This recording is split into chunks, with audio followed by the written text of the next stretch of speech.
జై శ్రీమన్నారాయణ. అందరికీ నమస్కారం. ఈరోజు తిరుప్పావై 20వ పాసురం.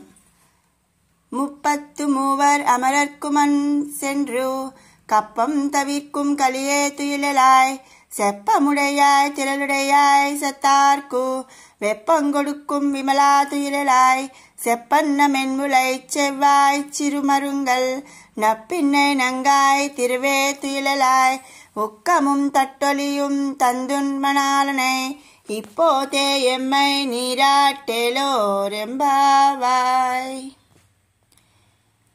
33 కోట్ల దేవతలకు ఏ విధమైన సంకటములు వచ్చినను ముందుగానే అటకుపోయి వారిని రక్షించు సమర్థత గల ఓ స్వామి నిద్రలేచిరమ్ము. అంటే ఇక్కడ ఏంటంటే మరి ఏ దేవతలకి అంటే 33 కోట్ల మంది దేవతలు ఉన్నారని మనందరికీ చెప్పుకుంటా ఉంటాం కదండి మనందరం.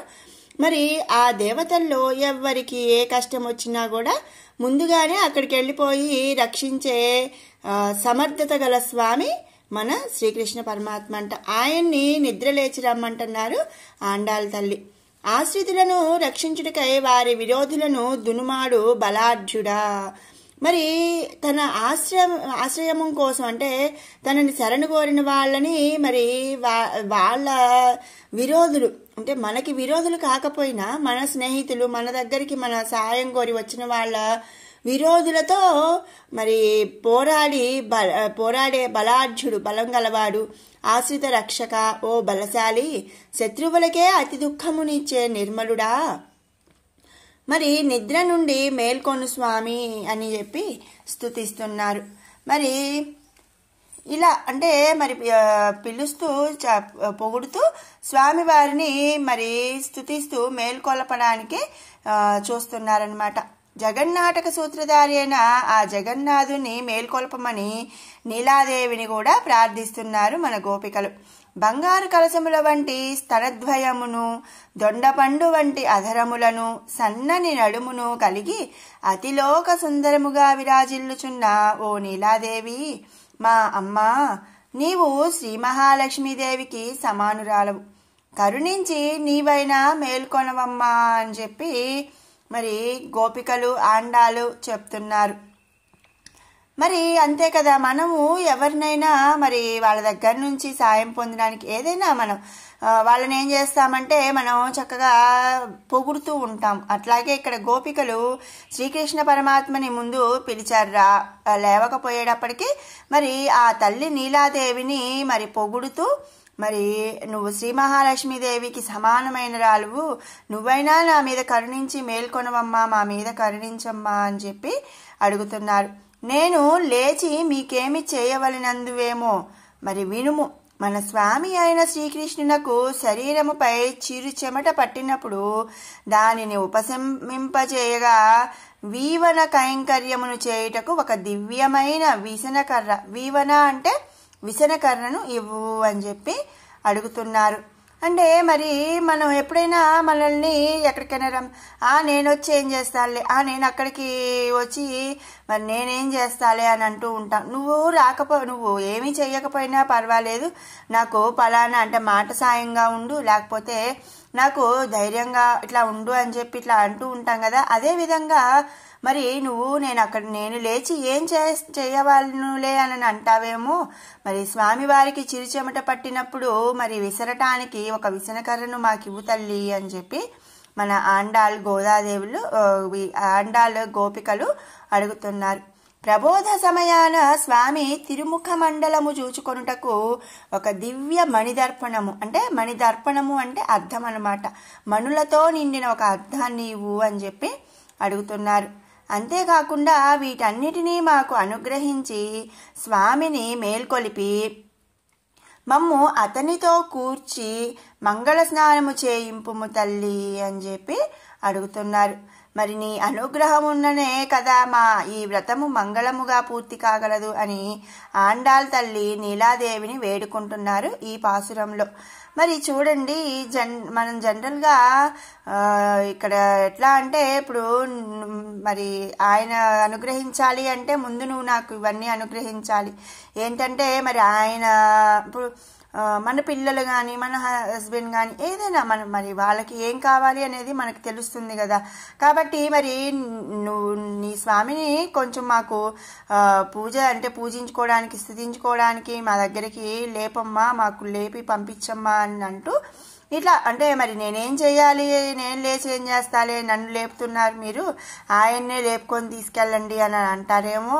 అలా కాకుండా మరి ఆయనకి చిరుచెమట పట్టినప్పుడు విసరడానికి ఒక విసనకర్ర, మరి ఆయన తిరుముఖ మండలము చూసుకోవడానికి ఒక దివ్యమైన మణితో కూడిన అర్థము, ఇలాంటివన్నీ కూడా మాకు నువ్వు అనుగ్రహించమ్మా. మరి అలాగే ఆయనతో కూర్చి మమ్మల్ని మాకు మంగళ స్నానము చేయింపుము తల్లి అని చెప్పి అడుగుతున్నారు ఆండాళ్ దేవి. అమ్మను కీర్తిస్తే స్వామికి ఆనందం, మరి అమ్మను కఠినంగా మాట్లాడితే స్వామికి కష్టంగా అనిపిస్తుంది. నిన్న మన వాళ్ళు అమ్మను కొంచెం కఠినంగా మాట్లాడేసరికి స్వామికి కొంచెం కోపం వచ్చి ఉంటుంది. మరి నిన్న 19వ పాసురంలో మరి నువ్వేంటమ్మా స్వామివారిని వదిలిపెట్టి ఒక్క నిమిషం కూడా ఉండలేకపోతున్నావా, మరి మాకు కూడా అనుగ్రహించు, ఇట్లా మరి గట్టిగా మాట్లాడారు కదని కొంచెం కఠినంగా మాట్లాడారు కదా. అలా మరి అమ్మవారిని కొంచెం కఠినంగా మాట్లాడేసరికి స్వామివారికి కోపం వచ్చింది. అందుచే స్వామి లేచి రాలేదు. ఈరోజు స్వామిని ఆయనకున్న పరాక్రమాది గుణాలతో కీర్తిస్తారు. అలాగే ఆయనలో ఉండే జ్ఞానం, శక్తి, బలం, రుజుత్వం ఇలాంటి గుణాలతో కూడా కీర్తిస్తారు ఆండాళమ్మవారు. అయినా కూడా లేవలేదని ఆయనకు ఆనందాన్ని ఇచ్చేలా అమ్మని కూడా కీర్తిస్తున్నారు. మరి ఎవరైనా ఇప్పుడు భార్యాభర్తల మధ్య ఎన్ని అరమరికలు ఉన్నా, ఎలాంటి రిలేషన్ ఉన్నా కూడా బయట వాళ్ళు ఎవరైనా వచ్చి మరి తన భార్యను కానీ తన భర్తను కానీ ఎవరైనా ఒక చిన్న మాట అన్నా కూడా వెంటనే మరి వీళ్ళకి కోపం వస్తుంది కదండి. మరి భార్యని పక్కింటాం వచ్చి భార్యని ఒక మాట అనింది అనుకోండి, వీళ్ళు ఇంట్లో మగవాళ్ళు ఎన్నైనా అంటారు, తన భర్త ఎన్ని మాటలైనా అనొచ్చు, కానీ పక్కింటి వాళ్ళు వచ్చి అంటే ఊరుకుంటాడా? వెంటనే వాళ్ళ మీదకి ఎలా అయితే గొడవకి వెళ్ళిపోతాడు, లేదా వాళ్ళ మీద కోపం వచ్చేస్తుంది కదా. అదే విధంగా మరి స్వామివారికి కూడా ఆ అమ్మవారిని మరి కొంచెం కఠినంగా మాట్లాడేసరికి కోపం వచ్చి మరి లేచి రాలేదు కాబట్టి స్వామివారిని కీర్తించారు. మరి స్వామివారిని కీర్తించినా కూడా మరి అమ్మవారి మీద కఠినంగా ఉన్నప్పుడు, మరి తన భార్య మీద కఠినంగా ఉన్నప్పుడు మరి అమ్మవారి మీద మరి ఎందుకు వీళ్ళకి కోపం తగ్గదు కదండి. అందుకని మరి ఆండాళ్ అమ్మవారు ఏం చేసిందంటే ఆ తల్లిని కూడా ఆ స్వామివారికి ఆనందాన్ని ఇచ్చేలాగా ఆ తల్లిని కూడా కీర్తించారనమాట. ఆండాళ్ తల్లి స్వామిని మేల్కొలపడానికి ఆయన వైభవాన్ని చెబుతున్నారు. 33 అమరర్కు 33 వర్గాల దేవతలను మున్సెండ్రు ఆపదరాని కంటే ముందే వెళ్ళి కాపాడి, మరి అంటే 33 కోట్ల మంది దేవతలకు కూడా మరి ఇంకా ఆపద వచ్చిన తర్వాత వెళ్ళడం కాదంటండి, ఆపద రాని కంటే ముందే వెళ్ళి కాపాడేస్తారంట. అంటే ఒకళ్ళ నుంచి ఆపద వస్తుంది అనే తెలియగానే ఆ ఆపద అనేది రాకుండా వెళ్ళి కాపాడేస్తారు. కప్పం తవిర్కుం కలియే గొప్ప బలం గలవాడివి, తుయిల్ ఏరాయ్ లేవవయ్యా, చావు అంటూ లేని దేవతలనేమో వారు పిలవక ముందే వెళ్ళి కాపాడతావు. ఏమాత్రం కోరిక లేకుండా కేవలం నువ్వు ఆనందంగా ఉంటే చూసిపోవాలని కాంక్షించే మాలాంటి వాళ్ళని మాత్రం కాపాడవా? మేం నీ దగ్గరికి రావడం తప్పైందా అని చెప్పి ఆండాళ్ తల్లి చెప్తుంది. మరి అంతే కదండి, మరి అడగని వాళ్ళకేమో అన్నీ పెడుతున్నావు, అడిగినా కూడా నాకు ఏమి ఇవ్వట్లేదు అని చెప్పి తల్లి చెప్తుందనమాట. అయితే స్వామి లేవకపోయేసరికి అయితే నిన్న వీళ్ళ అమ్మని కొంచెం కఠినంగా మాట్లాడినందుకు స్వామికి కోపం వచ్చిందని గమనించి అమ్మని కీర్తిస్తారు ఇట్లా. సెప్పన్న మెల్ ములై చెవ్వాయ్ చిరుమరుంగుల్ సముదాయ అంగ సౌందర్యం కలిగి నప్పిన్నై స్వామి సంబంధంతో నంగాయ్ పరిపూర్ణమైన అందం కలదానా, తిరువే సాక్షాత్తు నీవే లక్ష్మివి, తుయిలేరాయ్ అమ్మా మేల్కో అని చెప్పి ఆండాళ్ తల్లి మేల్కొలుపుతుంది ఆ నీలాదేవిని. మరి మనం ఒక పని చేసేటప్పుడు ఎవరినైనా ఏదైనా మనం పిలుస్తున్నాము లేదన్నా ఏదో అడుగుతున్నాము అనుకోండి, వాళ్ళు రిప్లై ఇవ్వలేదు అని అంటే మరి ఫస్ట్ మరి వాళ్ళ మీద కొంచెం కోపం వచ్చినా మరి వాళ్ళు ఎందుకు రిప్లై ఇవ్వట్లేదు, మనకి ఎప్పుడు మనతో బాగానే ఉండేవాళ్ళు లేదా మనల్ని పలానా టయానికి పలానా కోసం రమ్మన్నారు కానీ మరి వచ్చిన తర్వాత ఎందుకు రిప్లై ఇవ్వట్లేదు అని మరి ఆలోచించినప్పుడు మరి మనం ఏమన్నా ముందు చిన్న చిన్న తప్పులు చేశామా అని చెప్పి మనం ఎట్లా అయితే మనం గమనించుకుంటామో అట్లాగే ఇక్కడ అమ్మ కూడా మరి ముందు రోజు గోపికలందరూ స్వామివారిని అమ్మవారిని నీలాదేవి అమ్మవారిని మరి స్వామివారిని క్షణం కూడా వదిలిపెట్టి ఉండలేకపోతున్నావా, నీ వెంటే తిప్పుకుంటున్నావా అన్నట్లుగా మాట్లాడారు. కాబట్టి ఆ తల్లికి మరి తల్లిని కఠినంగా మాట్లాడారు కాబట్టి స్వామివారికి కోపం వచ్చిందని ఆండాళ్ళ అమ్మవారు గమనించిందంట. ఆ తర్వాత ఏం చేసింది, మరి తన భార్యని అంటే నీలాదేవిని కొంచెం కఠినంగా మాట్లాడటం వల్ల స్వామివారికి కోపం వచ్చింది.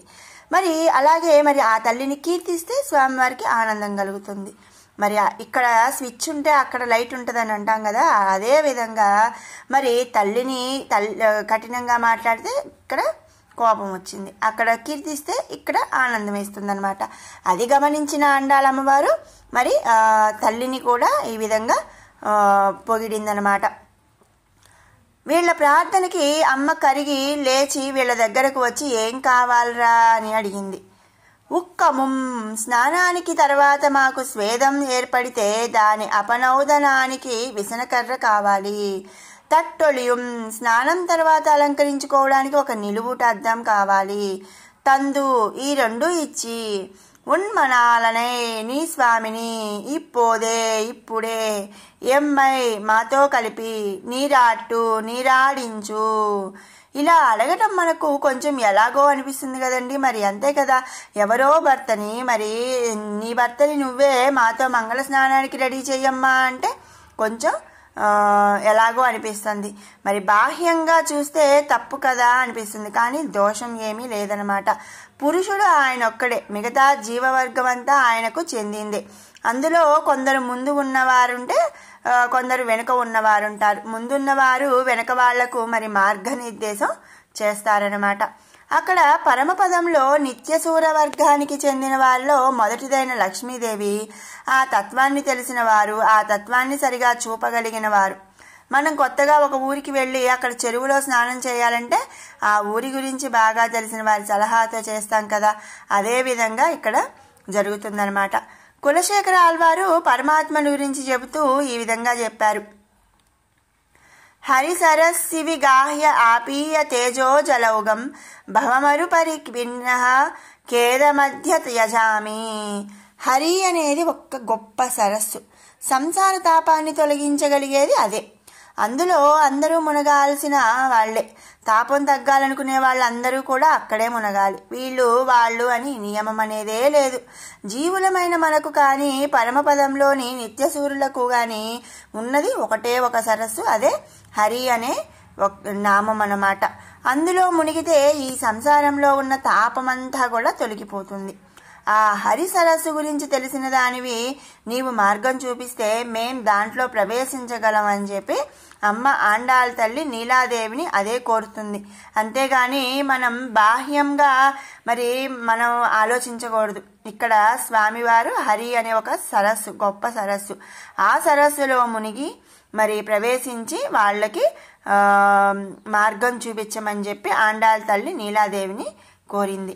పరమాత్మను చేరడానికి అమ్మ ఒక ప్రాపకురాలుగా పనిచేస్తుంది. భగవంతుని యొక్క కళ్యాణ గుణాల జలాలతో మనం నీరాడుతాం, దాన్నే మనకు తిరుప్పావై అందిస్తుంది. ఇప్పుడు అమ్మ కూడా వీళ్లతో కలిసి మార్గనిర్దేశం చేస్తుందన్నమాట. ఇక రేపటి నుంచి స్వామిని అందరూ కలిసి మేల్కొలుపుతారు. మరి ఈరోజు 20వ పాసురంలో ఆ తల్లి కూడా లేచి నీలాదేవి కూడా మరి ఆండాళ్ళ అమ్మవారు గోపికల మరి మొరకు అంటే వాళ్ళ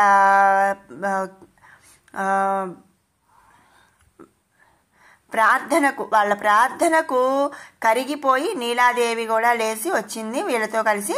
మరి ఇక రేపు నీలాదేవితో కలిసి ఆండాళ్ళ అమ్మవారు, గోపికలు, నీలాదేవి అమ్మవారు అందరూ కూడా కలిసి శ్రీకృష్ణ పరమాత్మను, ఆ స్వామిని సామూహికంగా అంటే కలిసి మేల్కొలుపుతారనమాట. మరి విన్నారు కదండి 20వ పాసురం యొక్క పూర్తి వివరణ. మరి మీకు ఈ వీడియో నచ్చినట్టయితే లైక్ చేయండి, షేర్ చేయండి. అలాగే మరిన్ని అప్డేట్స్ కోసం మన ఛానల్ని సబ్స్క్రైబ్ చేసుకోండి. రేపు 21వ పాసురంతో మళ్ళీ కలుసుకుందాం.